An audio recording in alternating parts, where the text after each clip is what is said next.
কক্সবাজার বিমানবন্দরে অনুষ্ঠিত হল এয়ারপোর্ট সিকিউরিটি এক্সারসাইজ 2026।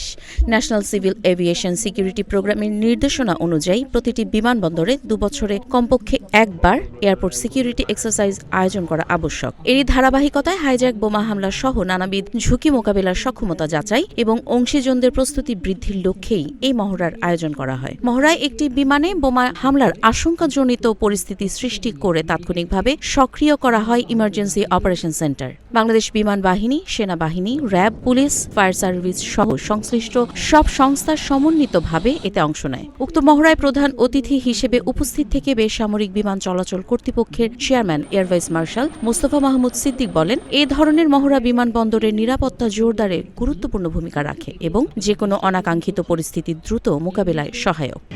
প্রতিটি বিমানবন্দরে প্রতি 2 বছর অন্তত একবার এয়ারপোর্ট সিকিউরিটি এক্সারসাইজ আয়োজন করা বাধ্যতামূলক।